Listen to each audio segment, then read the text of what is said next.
What if I told you that the single most costly and destructive thing that you can do to yourself is to completely and utterly betray yourself? Not by lying to others, but by living a life that isn't truly and authentically yours. Carl Jung has this beautiful quote that says, "The privilege of a lifetime is to become who you truly are." Yet most people never accomplish this in a lifetime. The cost is far greater than you might realize. Because have you ever stopped to consider the damage that you're actually causing by not living as your true authentic self? Because I never did. Today I want to break down some of Carl Jung's most infamous teachings, a way that is digestible and speaks to the importance of living a life that is truly and authentically your own, and the true freedom that this can actually lead to. Because let's face it, today we are living in a world that rewards you being a carbon copy of everyone else. And have you ever stopped to wonder why this is? If you've been feeling the call to live as someone bigger and greater than the version of yourself that you've been living as, I invite you to stick around. And by the way, welcome back to my channel. If this is our first time meeting, welcome. My name is Heather, and I created this channel to talk all things about stepping into your highest, most authentic and soul-aligned self. This sounds like something that truly interests you and something that you've been wanting to dive deeper on. I invite you to subscribe to this channel, and I would love to get to know you in the comments. So I want to make this video as quick and digestible as possible, so I'm going to break down a couple of Carl Jung's key teachings in this video, starting from the persona, the shadow, and then the danger of a life unlived. Let's start with the persona. What is the persona? Honestly, in layman's terms, this is the version of you that was created by society, by your parents, and by cultural conditioning. This version of ourself is actually hiding our true self. It's the version of ourself that was created in order to fit in order to fit societal expectations. And you can feel when you're living in your persona because it doesn't feel like you. It doesn't feel good. Something about it feels off. You know that the personality or the version of yourself that you are bringing forward is not your truest self. You feel it in your relationships. You feel it in your exchanges with other people. The conversations that you're having, they might just feel surface level, like they're not quite scratching that itch. You're not quite able to be the version of yourself that you truly want to be. This is the persona. And the thing about acting as your persona versus your true self is this starts to create what Carl Jung refers to as the gap. You are creating a gap between the version of yourself that you want to be and the version of yourself that you are portraying to society, essentially the fake version of yourself. This is just the version of ourselves that we are pretending to be in order to make others happy, in order to make others feel comfortable. But Carl Jung says the bigger the gap, the heavier the burden. And eventually you feel it in your mental health, your relationships, and even your purpose in life. This is one of the dangers of living by your persona as opposed to your true authentic self. And maybe this is something that you've been feeling yourself. If you start to notice that your mental health is deteriorating, your relationships are deteriorating, you don't feel like you have a purpose in life. Are you living as your true self that you feel called to, or are you getting by with your persona? This is such a powerful question to ask yourself. Now, the next thing I want to talk about is the shadow. Now, I'm sure if you've done any sort of spiritual work or any sort of personal development work, you've heard about shadow work. But what I love about Carl Jung's reference to shadow is completely different than your shadow work. Shadow work is often referred to as your traumas, as your deep, dark versions of yourself that need to be worked on, that need to be healed. Carl Jung's reference to the shadow is completely different. The shadow is the versions of yourself that you have suppressed based on how society has molded you over the years. So for example, if you used to be someone who was angry and someone would tell you you shouldn't be angry, you shouldn't act that way, that is something that you would start to suppress. Whatever pieces of your personality that people would tell you is wrong or they would identify as something negative, that version of yourself you will begin to subconsciously suppress. And what happens is that starts to turn into your shadow. Maybe you used to just be someone who was really sensitive and you would get made fun of for how sensitive you were. I know a lot of guys who deal with this. In their younger years, they are someone who show their emotions a lot. They're sensitive and they get made fun of for it, so they suppress that within themselves. And by suppressing it, you are not accepting this version of yourself and you are pushing it into the dark, hence the word the shadow. But here is the catch about this. What you suppress and what you don't face in yourself eventually controls you. This is the exact reason that a lot of people can just burst into fits of anger, because this may be something in themselves that they used to suppress. They have turned it into their shadow self and they no longer have control over it, and it can start to control them. Or perhaps you are someone who used to be really sensitive, but you have pushed that into your shadow, and now you are someone who goes about life in a numb and quiet way because you were taught that your sensitivity is wrong. And now in pushing that into your shadow, that is controlling you by not embracing your sensitive self. Jung puts it perfectly by saying, until you make the unconscious conscious, it will direct you and you will call it fate. The shadow is not evil, simply unacknowledged versions of yourself. And when you ignore this, you lose access to your wholeness, your truth, your authentic self, your actual full potential as a human being. And the next thing I want to address is the danger of a life unlived. Jung goes into talking about how nothing has a stronger influence on psychology and their environment than a life that was left unlived.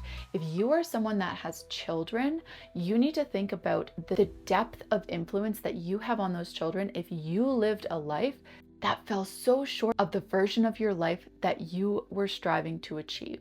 And here's another kicker. When you refuse to live your life authentically, when you refuse to actually be your true self, when you refuse to put yourself out there and actually live the life that you want to live, you teach your children that they shouldn't either. Because what do children do? They are sponges. They absorb what they watch. They don't learn by hearing, they learn by watching. So you need to think about the example that you are setting for those around you, for small children around you, by not being authentically yourself. Think about your shadow self. Think about those characteristic traits that you suppressed because you were taught growing up that those are not good characteristic traits. You need to be stronger. You need to be less emotional. You need to be less sensitive. Are there versions of your children or of people around you that show those characteristics that you are potentially forcing them into their shadow? Because this is how the cycle perpetuates. So by embracing your shadow self, by living as your true authentic self, you are leading by example for those around you. And this is what creates a whole new cycle. So what does Carl Jung actually refer to as living an authentic self? I love his explanation of this. I love how he refers to it because truly it's what feels most real and raw and true. Living authentically, according to Carl Jung, is just embracing all of your shadow sides, bringing together every single part of yourself, especially the versions of yourself that you have been hiding for so long, and finding a way to live in that truth. When you start to integrate the shadow version of yourself, you stop fighting yourself.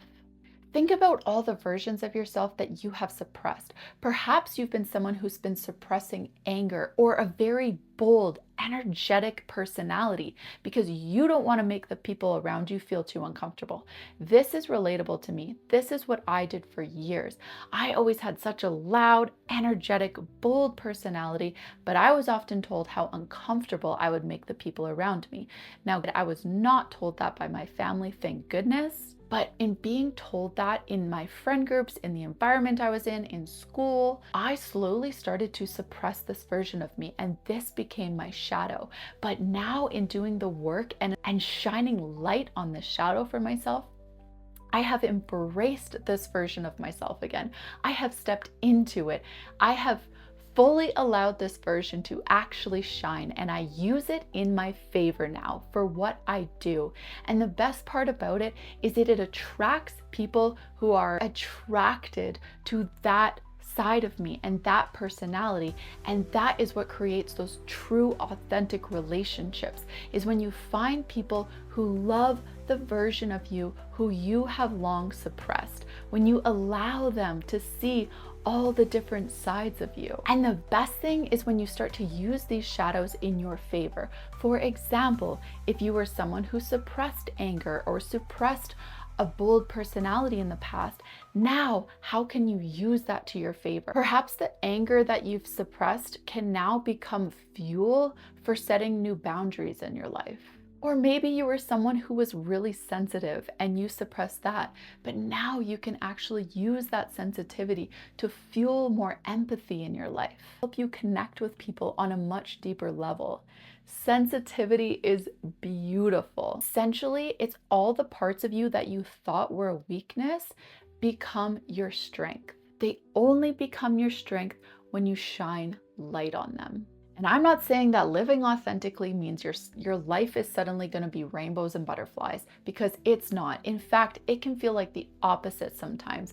Embracing the versions of yourself that you have long suppressed and you have long hidden in the corner can be very uncomfortable. Those are personality traits that you have learned to just ignore and put into the dark corner. So shining light on them and allowing them to finally come up again can be so uncomfortable. And in fact, it can honestly lead to so much discomfort head on. I am talking disapproval, breaking patterns. You might even lose relationships because these things only knew the masked version of you, your persona. But now you are stepping into your truth, your authenticity, your true self. But you will notice that some sort of energy just comes back over you. There is so much lightness that comes with just living as yourself. You'll notice that new creativity starts to flow. You will notice that you open up space for new, beautiful people and opportunities into your life. Most importantly, you will notice that you can connect with yourself and other people on a much deeper soul level. You stop living your life by a script that someone else handed to you, and you finally start living your own. The irony is, I find that people spend so long chasing happiness.